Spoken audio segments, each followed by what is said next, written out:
आपको ये पता है ये दौर स्टार्ट हो चुका है। अभी तक हमारे पास जो एग्जामिनेशन हुई है 2025 में, सबसे पहला अगर 2025-26 के कैलेंडर को बात करते हैं, अप्रैल से ये सारी चीज़ें स्टार्ट होती है, तो सबसे पहले आईबीपीएस का ही कैलेंडर हमें देखने को मिलता है और मल्टीपल एग्जामिनेशन होती है, जिसमें से इस बार जो सबसे बड़ी चांसेस वो एसबीआई में भी आपके 18,000 से प्लस वैकेंसी देखने को मिलेगी। तो ये सारी चीज़ें तो हम बात कर रहे ही होते हैं कि ये सर वैकेंसी तो है, ये सब है, यानी सबसे बड़ा एग्जाम है वो आईबीपीएस है, फिर एसबीआई है और ऐसे छोटे छोटे एग्जाम भी बीच बीच में आते रहते हैं। लेकिन जब इन एग्जाम की प्रिपरेशन हम कर रहे होते हैं तो वहाँ पे एक जानकारी है जो आपको रिक्वायर्ड होती है और वो है आपकी कंप्यूटर नॉलेज की जानकारी। आप आईबीपीएस की तैयारी कर रहे हैं, आरआरबी की तैयारी कर रहे हैं, आरबी व्हाटएवर योर प्रिपरेशंस, आपके पास एक जानकारी होनी चाहिए कंप्यूटर। और जाहिर सी बात है कि अगर हम किसी को ये बोलते हैं, बैंक ये मांग रहा है कि भाई आपको क्या कंप्यूटर की वर्किंग प्रोफेशनल नॉलेज की आवश्यकता जानकारी है, हम बोलते हैं हाँ सर है, लेकिन वो मानेगा कैसे कि उस चीज की जानकारी हमें है? तो उसके लिए वो प्रमाण मांगता है। तो प्रमाण वो किस किस टाइप का प्रमाण होता है, जिसके बारे में आज हम बात करने वाले हैं। तो चलिए स्टार्ट करते हैं वीडियो के बारे में और देखते हैं कि क्या क्या यहाँ पे और कहाँ पे रिक्वायरमेंट पड़ता है। तो सबसे पहले पॉइंट ये समझिएगा, ये आईबीपीएस क्लर्क का नोटिफिकेशन है जो आता है और जहां पे अगर अभी तक कहा जाए तो आईपीएस क्लर्क है। फिर अगर मैं बात करता हूं IPS assistant, IDBI assistant manager पिछले साल एग्जाम हुआ था उसके लिए था। तो यहां पे जो वक्त लिखा रहता है वो क्या, पढ़िएगा आराम से, लिखा होता है कंप्यूटर लिटरेसी चाहिए, operating and working knowledge in computer system is mandatory. तो जब आईपीएस क्लर्क का फॉर्म अप्लाई कर रहे होंगे तो वहां पे आपको क्या चाहिए, आपको कंप्यूटर में काम करना, ठीक है, और कंप्यूटर को चलाने का और काम करने की जानकारी वो आपके पास होना चाहिए। पहला पॉइंट तो ये, ठीक है, इज मैंडेटरी। तो ये तो मैंडेटरी है आईपीएस क्लर्क में, जिसका कहने का मतलब है कैंडिडेट हैव द सर्टिफिकेट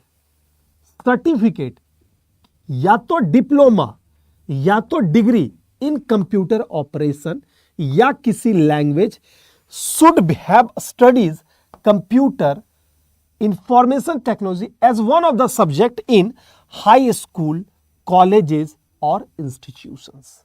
ठीक है, तो लॉजिक यहां पे ये बोला जाता है कि प्यारे बच्चों, कि अगर मैं उसको बोल देता हूं कि सर आप मुझे ना जानकारी है, मुझे एक कंप्यूटर चलाने की जानकारी, ये हम प्रमाणित कैसे करेंगे? तो वो बोलता है कि अगर आपने स्कूल लेवल पे, यानी हमारे पास सर्टिफिकेट किस चीज का होता है कि हमने 10th कंप्लीट किया है सर मैंने 12th कंप्लीट किया है सर मैंने ग्रेजुएशन किया है सर, मिनिमम लेके चलते हैं, ग्रेजुएशन मैंने किया है। तो अगर आपके पास ये 10th में 12th में, जैसे आपको मान लीजिए 10th में 5 सब्जेक्ट आपका रहा होगा, तो 5 सब्जेक्ट में एक सब्जेक्ट अगर आपका कंप्यूटर साइंस रहा होगा तो आप प्रमाणित है, आप वेरीफाई कर रहे हैं कि आपको ये आता है। अगर 10th में किसी बच्चे का नहीं है तो क्या होगा, ठीक है, और 10th नहीं है तो 12th में, अगर आपने 12th में आपके 5 सब्जेक्ट में से अगर एक सब्जेक्ट कंप्यूटर साइंस है तो भी आपका चलेगा। सर मैंने ये काम नहीं किया है, आपने ग्रेजुएशन किया और वहां पे एज अ सब्जेक्ट आप कंप्यूटर साइंस के बारे में किसी भी सेमेस्टर में, सेमेस्टर 1 में, सेमेस्टर 2 में, सेमेस्टर 3 में, ये सारी चीजें आपने अगर पढ़ा है तो आपका चलेगा। अब पॉइंट है कि सर मेरा ना तो 10th में कंप्यूटर है, ना तो मेरे पास 12th में कंप्यूटर में एज अ सब्जेक्ट लिए थे, और ना ही मेरे ग्रेजुएशन, इवन कि अगर किसी ने डिप्लोमा भी किया है ना, अगर जैसे बहुत से लोग डिप्लोमा भी करके, हम लोग पॉलिटेक्निक जिसको हम लोग बोलते हैं, ठीक है, या कोई और डिप्लोमा का कोर्स अगर आपने किया, पीजीडीसीए वगैरह किया, बहुत सारे बच्चे पीजीडीसीए भी कर लेते हैं। तो अगर इस तरह के भी कोर्स है, पीजीडीसीए यानी कि ये post graduate diploma in computer application, ये वाला पार्ट, अगर ये सारी चीजें जानकारी आपके पास है तो आप प्रमाणित है कि आपको कंप्यूटर लिटरेसी की जानकारी है। अगर किसी बच्चे के पास ये नहीं है तो आपको प्रमाण देना पड़ेगा कि सर हम कंप्यूटर साइंस, हमें काम करना आता है। हम सिर्फ जाके बोल देंगे वो नहीं माना जाएगा। तो वहां पे क्या होता है कि हम उसको एक प्रमाण देते हैं। हम क्या करते हैं, किसी भी इंस्टीट्यूशन से जो मान्य इंस्टीट्यूशन, अब मान्य इंस्टीट्यूशन कौन सा हो गया, अब हम रोड पे छाप करके बोर्ड लगा के देंगे तो नहीं होगा। बेसिकली इसकी कुछ कुछ रिक्वायरमेंट होती है कि भाई जैसे एनएसकॉम सर्टिफिकेशन हो जाना चाहिए, आईएसओ नंबर सर्टिफाइड होना चाहिए। तो ये सारे नंबर, यानी वो इंस्टीट्यूशन है, वो कोई भी अगर इंस्टीट्यूशन है वो ट्रेनिंग देने के लिए सर्टिफाइड हो। मेरा अगर इंस्टीट्यूशन है तो अगर मैं ट्रेनिंग देने के लिए सर्टिफाइड हूं तभी मैं वो सर्टिफिकेट प्रोड्यूस कर सकता हूं। मैंने साइबर कैफे खोल के रखा है तो मैं ट्रेनर नहीं हूं भाई। अगर कोई भी इंस्टीट्यूशन ये काम कर रहा है तो उसके पास ट्रेनर होता है, सर्टिफाइड ट्रेनर होता है, ट्रेनर वो ट्रेनिंग देता है, उसके लिए रजिस्ट्रेशन नंबर दिया जाता है, उसके बाद ये काम करता है। अब इस तरह की सरकारी संस्था भी है क्या? है। जैसे आपने सुना होगा कि आपने नीलिट का होता है, ट्रिपल सी का कोर्स होता है, इसी तरह आप एमपी में RCIT करके एक कोर्स होता है। तो हर स्टेट में अलग अलग प्रकार का सर्टिफिकेशन कोर्स होता है जो स्टेट गवर्नमेंट करवाती है, और इसके अलावा बहुत सारी और भी करती है, लेकिन वो ऑथराइज है या आपको ये ढूंढना पड़ेगा कि वो प्रमाणित है कि नहीं। तो कहने का मतलब ये है कि अगर आपके 10th में, 12th में, ग्रेजुएशन में या डिप्लोमा में कहीं भी एज अ कंप्यूटर सब्जेक्ट है तो आप मान्यत है। दूसरा पॉइंट, अगर नहीं है तो आपको वो प्रमाण लेना पड़ेगा। प्रमाण लेने के लिए जैसे मैंने बताया कि सरकारी संस्थाएं जो है वहां से आप ले सकते हैं। मतलब ट्रिपल सी आपको पता है हर 6 महीने में ट्रिपल सी का, ट्रिपल सी छोटा सा एग्जांपल लेता हूं, ट्रिपल सी जो हर 6 महीना में एग्जाम लेता है, अगर वो सर्टिफिकेशन है तो भी आपका काम चल जाएगा। कहीं भी एज अ सब्जेक्ट आपने पढ़ा है तो वो काम चलेगा। अगर ये सारी चीजें आपके पास नहीं है तो आपको क्या करना है, इसके अलावा आपको अगर ये नहीं है तो हम क्या करने वाले हैं, हम एक वर्किंग सर्टिफिकेशन कोर्स है वो हम रिलीज कर रहे हैं।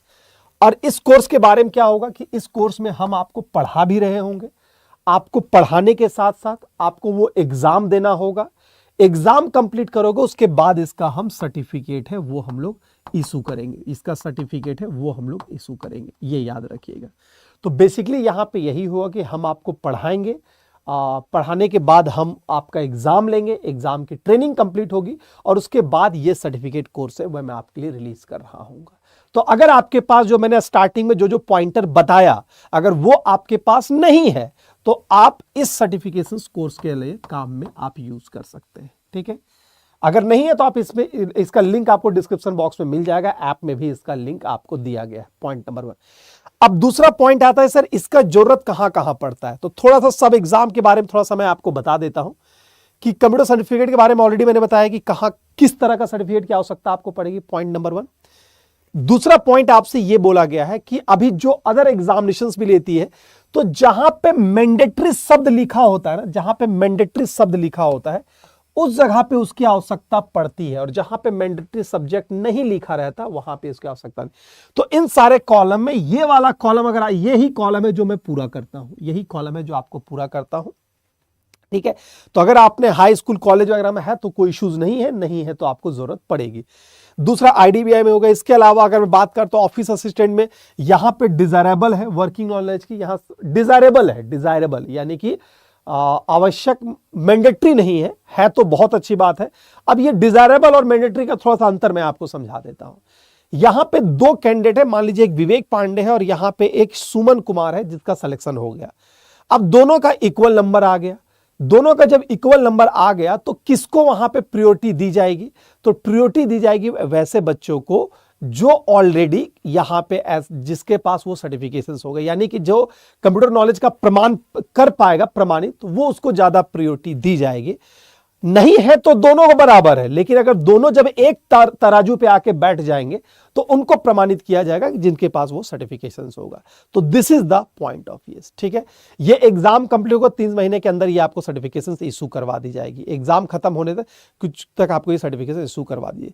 वैष्णवी का कहना है सर मैंने ग्रेजुएशन कंप्यूटर साइंस इंजीनियर से, आपको किसी सर्टिफिकेट की आवश्यकता नहीं है। मैंने क्या बोला, अभी मैंने बार बार एक ही चीज में बोल रहा हूं कि सर अगर आपके 10th है, 12th है, ग्रेजुएशन है, PG है, कहीं पे भी अगर कंप्यूटर एज ए सब्जेक्ट तो आपको आवश्यकता नहीं पड़ेगी। नहीं है तो उसको फिर आवश्यकता पड़ेगी। ठीक है, नहीं है तो आपको आवश्यकता पड़ेगी, ये मैं बार बार आपको बोल रहा हूं। ठीक है, चलिए तो बार बार हर चीज को एक बार डिस्कस नहीं करेंगे। तो ऑलरेडी मैंने बता दिया कि आप मेरा इस कोर्स से जुड़ सकते हैं। जुड़ने के लिए आपको Y706 का इस्तेमाल करके आप इस बैच से जुड़ सकते हैं।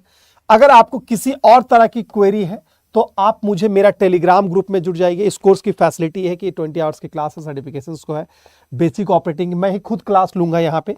आप बैच लिमिटेड से 24x7 recorded classes, solve unlimited doubts with experts के साथ आप कर सकते हैं। चलिए, अगर आपको किसी तरह की क्वेरीज और रह जाती है तो मुझे टेलीग्राम ग्रुप में आप यहाँ पे जुड़ जाइएगा। भविष्य में कोई सवाल होगा तो आप उसे यहाँ से पूछ सकते हैं। दूसरा पॉइंट है कि सर ये अगर जुड़ना चाह रहे हैं तो कैसे जुड़ेंगे, तो सिंपल सा बात है कि आप हमारे वेबसाइट पे चले जाएंगे। आप जैसे यहाँ पे अड्डा 24/7 के वेबसाइट पे चले गए, आपको ये ऐप पे जाके आप बस सर्च कीजिएगा। यहाँ पे आप सर्च पे जाइएगा और सर्च कीजिएगा कंप्यूटर सर्टिफिकेट, कंप्यूटर सर्टिफिकेट। ठीक है, मैं ज्यादा कुछ करने डायरेक्ट मैं आपको कंप्यूटर सर्टिफिकेट सर्च करने के लिए बोला। ठीक है, तो जैसे ही आप कंप्यूटर सर्टिफिकेट यहाँ पे सर्च कर रहे होंगे,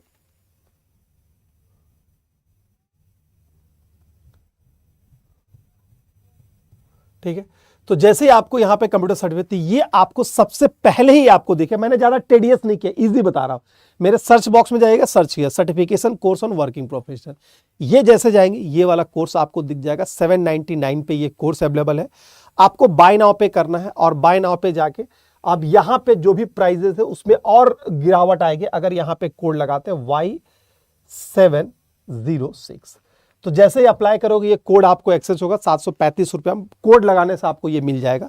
तो जैसे कि मैंने ऑलरेडी बताया, तो ये कोर्स आप यहाँ पे एक्सेस कर सकते हैं। 735 जो भी है 6 महीने की वैलिडिटी है और इसमें आपको पढ़ाने के साथ साथ हम आपको यहाँ पे उसका सर्टिफिकेट भी इशू करवा रहे होंगे।